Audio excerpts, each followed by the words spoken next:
Continuous എറിഞ്ഞുകൊണ്ടിരിക്കാം. അടിക്കുമായിരിക്കും, രാവിലെ അല്ലേ. എന്നൊരു പുതിയ ലൂറ് ട്രൈ ചെയ്യാമെന്ന് വിചാരിച്ചു. 18 gram റെഡ് ഹെഡ്. അതെ, ഇതാണ് സാധനം. കണ്ടിട്ടൊരു ലുക്കൊക്കെ ഉണ്ട്, നോക്കാം.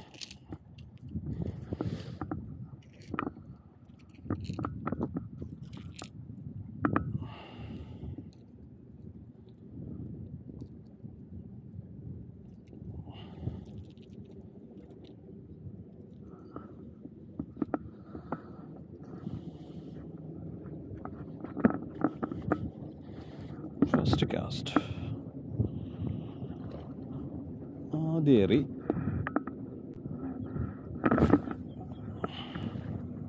കറങ്ങിയാ പോയെ.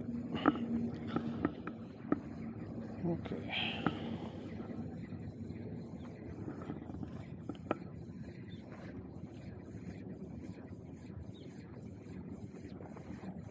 ഞാനെപ്പോഴിങ്ങനെ ജെർക്ക് ചെയ്താണ് ലൂറ് ഡ്രൈവ് ചെയ്യാറ്. അറിയത്തില്ല, പോയി വെറും കൈയോടെ തിരിച്ചു വന്നു. കണ്ടിന്യൂസ് എറിഞ്ഞുകൊണ്ടിരിക്കാം. അടിക്കുമായിരിക്കും, രാവിലെ അല്ലേ. ചാൻസ് കുറവാണ്, എന്നാലും നോക്കാം. നല്ല ലോ ടൈഡാണ്, അറൗണ്ട് 1.7 മീറ്റർ ലോ ടൈഡാണ് കാണിക്കുന്നത്. Still everybody is trying. അങ്ങേയറ്റം മുതൽ ഇങ്ങേയറ്റം വരെ എനിക്ക് തോന്നുന്നൊരു 50 പേരോളം ഫിഷ് ചെയ്യുന്നുണ്ട്. അവധിയും കൂടെ ആയതുകൊണ്ടായിരിക്കും എല്ലാവരും വന്നേക്കുന്നത്. ആ ഏരിയ മുതൽ ആ ഏരിയ വരെ ഒരു 50 പേരെങ്കിലും ഉണ്ടാവും. ഞാൻ അവിടെ നിന്നതാണ് കുറച്ച് മുമ്പ്. അവിടെ പിന്നെ ഭയങ്കര ഒഴുക്കും കാര്യങ്ങളും ആയതുകൊണ്ട് ഞാൻ ഇങ്ങോട്ടേക്ക് പോരുന്നു.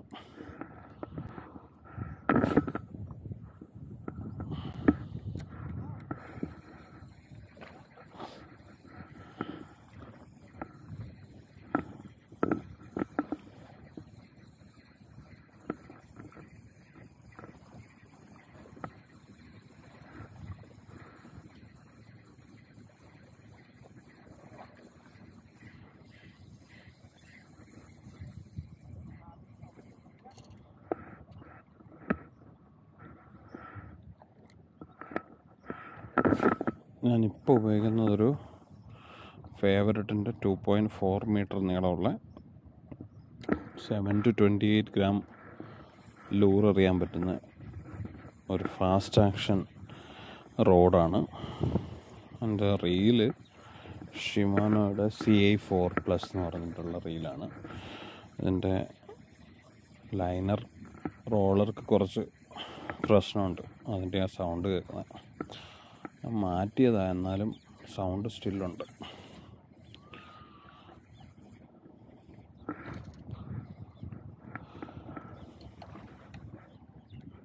ഇതൊരു 5 കാസ്റ്റും കൂടെ ചെയ്തിട്ട് ഞാൻ ജിഗിങ് ചെയ്യാമെന്ന് വിചാരിക്കുന്നുണ്ട്.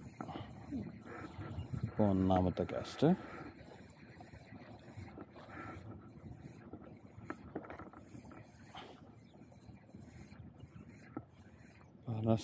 പല തരത്തിൽ നമ്മളിങ്ങനെ ലൂറിനെ ആക്ഷൻ ചെയ്ത് കാണിച്ചു കഴിഞ്ഞാൽ ചിലപ്പോഴൊക്കെ റിസൾട്ട് ഉണ്ടാവാറുണ്ട്. അതിൻ്റെ പ്രശ്നം എന്ന് പറഞ്ഞു കഴിഞ്ഞാൽ ഒത്തിരി ഡീപ്പായിട്ട് പോകുന്നുണ്ട്. കാരണം ഇതിൻ്റെ ലിപ്പ് കണ്ടോ, കുറച്ച് ഡെപ്ത് ഉള്ളതാണ്, നീളമുള്ളതാണ്. അപ്പം അത്യാവശ്യം ഡീപ്പായിട്ട് ഇത് ഡൈവ് ചെയ്യും. ഈ സൈഡിലൊക്കെ കല്ലുണ്ടാകണ്ടേ, ഡീപ്പായിട്ട് വന്നു കഴിഞ്ഞാൽ കല്ലേൽ അത് കൊരുത്തിരിക്കും. അങ്ങനെയാണ് പല ആൾക്കാർക്കും ജിഗും ലൂറും ഒക്കെ നഷ്ടപ്പെടുന്നത്. നമ്മൾ പൈസ കൊടുത്ത് മേടിച്ചിട്ട് ഇതിപ്പം തന്നെ 5-6 കാസ്റ്റേ ചെയ്തുള്ളൂ. പൈസ കൊടുത്ത് സാധനം മേടിച്ച് കല്ലേലോടൊക്കെ കളഞ്ഞു കഴിഞ്ഞാൽ നഷ്ടമല്ലേ. സോ ഡീപ്പായിട്ട് ഡൈവ് ചെയ്യുന്ന ലൂറ് കാസ്റ്റ് ചെയ്യുന്ന സമയത്ത് കുറച്ച് സൂക്ഷിച്ച് റിട്രീവ് ചെയ്യണം. കുറച്ച് അടുത്ത് വരുമ്പോഴേ നമ്മൾ റോഡിൻ്റെ എൻഡ് കുറച്ച് പൊക്കി കൊടുത്തു കഴിഞ്ഞാൽ അവൻ ഇതുപോലെ ഇങ്ങനെ മേളിൽ കുടുങ്ങി വരും. അല്ലെങ്കിൽ അവൻ അടിയിലോട്ട് ഡൈവ് ചെയ്തിട്ട് വന്നിട്ട് കല്ലേൽ ഇടിച്ച് നിൽക്കും.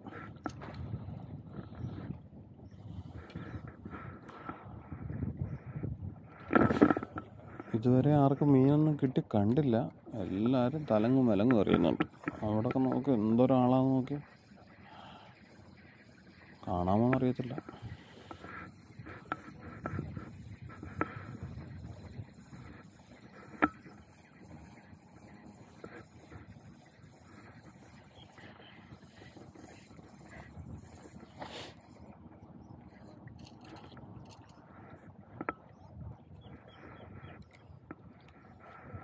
അഞ്ച് ഗ്യാസ് എന്ന് പറഞ്ഞിട്ട് ഇപ്പോൾ മൂന്നാമത്തെ ഗ്യാസാണ്.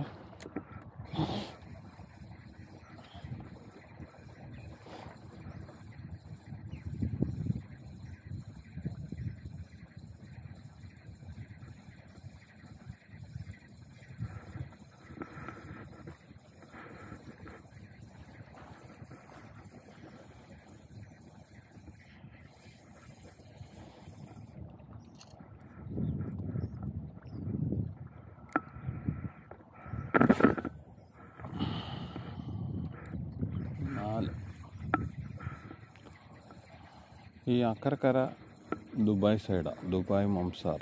ഞാനിപ്പോൾ നിൽക്കുന്ന സ്ഥലം ഷാർജയുടെയാണ്, ഷാർജ മംസാർ.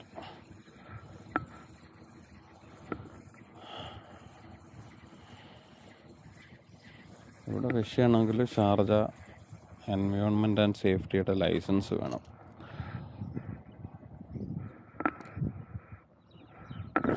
അത് കിട്ടണമെങ്കിൽ ഇയർലി ഷാർജ വിസയുള്ളവർക്ക് ഇയർലി ഇൻഡിവിജ്വൽ ലൈസൻസിന് 260 ദിർഹംസും, പിന്നെ ഫാമിലി ലൈസൻസ് എന്ന് പറഞ്ഞൊരു ഓപ്ഷനുണ്ട്.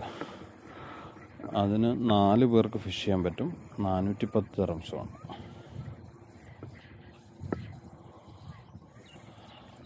ഷാർജ വിസ ഇല്ലാത്തവർക്ക് 1 ഇയറിൻ്റെ വിസ ഇത് കിട്ടില്ല, ലൈസൻസ് കിട്ടില്ല. അവർക്ക് 1 മന്തിൻ്റെ വരെ മാക്സിമം കിട്ടത്തുള്ളൂ. നമ്മുടെ ലാസ്റ്റ് കാസ്റ്റായിരുന്നു ആ ലൂറിൽ. ഇനി അടുത്ത കാസ്റ്റ് മുതൽ നമ്മൾ ജിഗിലേക്ക് മാറും. ഇപ്പം കുറച്ച് ഒഴുക്ക് കുറഞ്ഞിട്ടുണ്ട്. 7:30ക്കാണ് ലോട്ടായിട്ട്. സോ ഒഴുക്ക് കുറച്ച് കുറഞ്ഞിട്ടുണ്ട്. ജിഗിലോട്ട് ഇപ്പോൾ അധികം മാറി നോക്കാം. സമയം 7:30. ലോ ടൈഡിൻ്റെ ടൈമായിട്ടുണ്ട്. ജിഗിങ് ചെയ്ത് നോക്കാം. ഓക്കെ,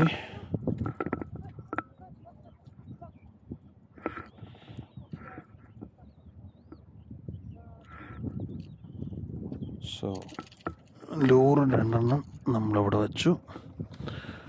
ജിഗിൻ്റെ ബോക്സ് എടുക്കണം.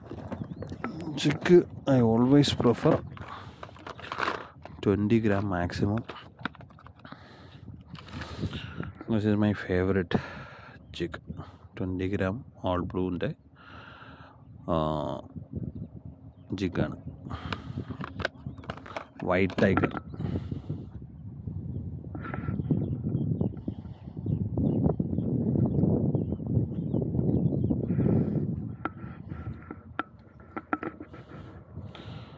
സോ ജിഗ് ചെയ്യുമ്പോൾ നമ്മൾ അത്ര താഴെ ഇറങ്ങി ജിഗ് ചെയ്യണമെന്നില്ല, കുറച്ച് മുകളിൽ നിന്നിട്ട് ജിഗ് ചെയ്താൽ മതി. ഇൻ കേസ് മീൻ അടിക്കുകയോ എല്ലാം ചെയ്യുകയാണെങ്കിൽ മാത്രം താഴോട്ടിറങ്ങിയാൽ മതി. താഴോട്ടിറങ്ങി കഴിഞ്ഞാലുള്ള പ്രശ്നം എന്ന് പറഞ്ഞു കഴിഞ്ഞാൽ കുറേ കൂടെ ഡെപ്തിലേക്ക് ഇത് പോകും. അടിയിൽ കല്ലൊക്കെ ഉണ്ടാകും, കല്ലിനകത്തൊക്കെ കൊളുത്തിയിരിക്കും. മെറ്റലായതുകൊണ്ട് പെട്ടെന്ന് താഴും. Okay, jig first cast. ചെറിയൊരു കാറ്റ് റൈറ്റിലുണ്ട്. സോ ഇറ്റ്സ് നോക്കി കാസ്റ്റ് ചെയ്യണം. ഇപ്പുറത്തുനിന്ന് ആൾക്കാർ നിൽക്കുമ്പോൾ അവരുടെ ലൈനൊന്നും ക്രോസ് ചെയ്യാതെ നോക്കണം. സോ ഇതാണ് എൻ്റെ ജിഗിങ് ആക്ഷൻ. ഓൾവേസ് ഞാൻ ഇങ്ങനെയാണ് ജിഗ് ചെയ്യാറ്. ഒരു 4 ജിഗിങ് ചെയ്യും, പിന്നെ ഡ്രോപ്പ് ചെയ്യും, പിന്നെയും ഒരു 4 ജിഗ് ചെയ്യും, പിന്നെയും ഡ്രോപ്പ് ചെയ്യും, 4 ജിഗിങ്, ഡ്രോപ്പിങ്, 4 3 4 3 അങ്ങനെയൊക്കെയാണ് ചെയ്യാറ്. ഈ ജിഗിൽ എനിക്ക് എപ്പോഴും എന്തെങ്കിലുമൊക്കെ കിട്ടാറുണ്ട്. ഇന്ന് ലോ ടൈഡ് ആയതുകൊണ്ട് ഭയങ്കര ചാൻസ് കുറവാണ്. അടുത്ത് വന്നു കഴിയുമ്പോഴത്തേന് കുറച്ച് വലിയ ജിഗ്ഗിങ്, ലെങ്തി ആയിട്ടുള്ള ജിഗ്ഗിങ് കുറച്ച് ചെയ്യണം. കാരണം അടുത്ത് ഫാസ്റ്റ് ജിഗ്ഗിങ് ചെയ്തിട്ട് നമുക്ക് ജിഗ്ഗിന് ആക്ഷൻ കിട്ടില്ല. സോ അടുത്ത് വന്നു കഴിയുമ്പോൾ എടുക്കും. സോ ഇതാണ് എൻ്റെ 20 ഗ്രാം ജിഗ്.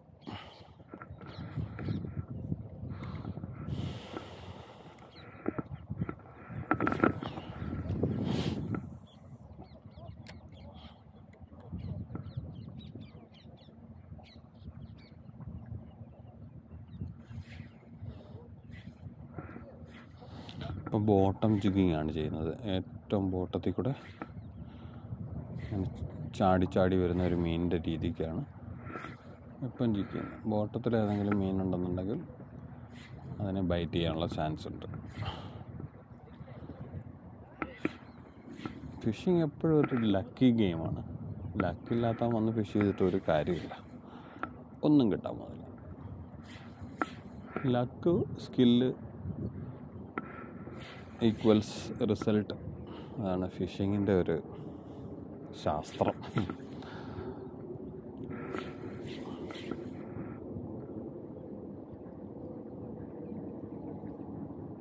ബോട്ടമെത്തി 2 ജിഗ് ചെയ്ത് പൊക്കി, ബോട്ടമെത്തി വീണ്ടും പൊക്കി, വീണ്ടും പൊക്കി, വീണ്ടും പൊക്കി. ഇനിയിപ്പോൾ അടുത്ത് വരുമ്പോൾ ഇനി ഇട്ട് കളിക്കാതിരിക്കുന്നതാണ് നല്ലത്. കളിച്ച് കഴിഞ്ഞാലുള്ള പ്രശ്നം അത് കല്ലിലുടക്കും, നമ്മളെടുക്കാൻ നോക്കും, ലൈൻ പൊട്ടിപ്പോകും. പക്ഷെ ബെറ്റർ അടുത്ത് വന്ന് കഴിയുമ്പോൾ അവനെ വെള്ളത്തിൻ്റെ നടുക്ക് നിർത്തി കൊണ്ടുവരാൻ നോക്കണം.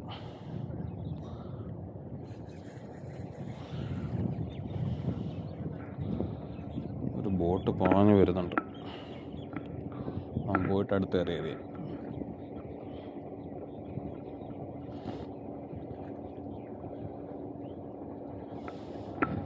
ഞാൻ കുറച്ച് നേരം ക്യാമറ ഓഫ് ചെയ്ത് നോക്കട്ടെ, മീനടിക്കുവാണെങ്കിൽ കാണിക്കാം. കുറച്ചധികം നേരമായിട്ട് ജിഗ്ഗിങ് ഒക്കെ ചെയ്ത് ഒരു പ്രയോജനമില്ലെന്ന് മനസ്സിലാക്കി. പിന്നെ പോകാൻ നേരം കുറച്ച് നേരം ലോറി ചെയ്യാമെന്ന് വിചാരിച്ചു. ഒരു 3-4 കാസ്റ്റ് ചെയ്ത് 2-3 കാസ്റ്റും കൂടി ചെയ്തിട്ട് നിർത്താമെന്ന് വിചാരിക്കുക. അങ്ങനെ ആർക്കും മീനടിച്ച് കണ്ടില്ല, മീനൊന്നുമില്ല. മീനിന് തീറ്റ എടുക്കേണ്ട സമയമാവും, ആ സമയത്തെ ഒരു മീന് തീറ്റ എടുക്കത്തുള്ളൂ. ഇപ്പം മീനിൻ്റെ ആക്ടിവിറ്റി ടൈം അല്ല. അതുകൊണ്ട് ആർക്കെങ്കിലും എന്തെങ്കിലും ഒരെണ്ണമൊക്കെ അടിച്ചു കയറേണ്ടതാണ് എവിടുന്നെങ്കിലും. പക്ഷെ ഒന്നും വന്നിട്ടില്ല ഇതുവരെ. അപ്പോൾ ഈ പരിപാടി നിർത്തിയാലോ എന്ന് ആലോചിക്കുക. ഇത് 3 കാശും കൂടെ ചെയ്യുക, നിർത്തുക. 1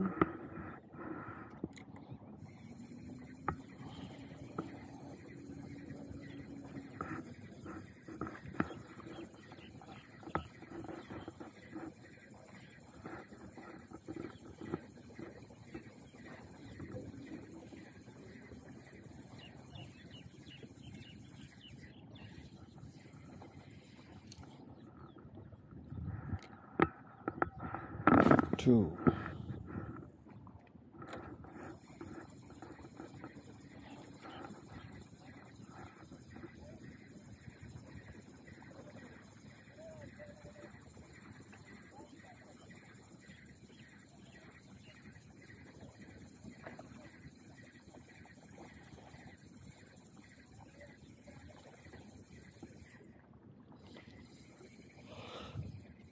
3 and last cast.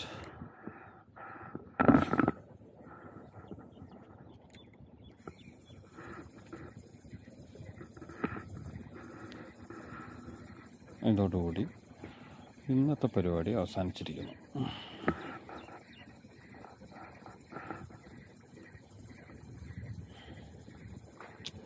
ഇന്നത്തെ ഒന്നുമില്ല.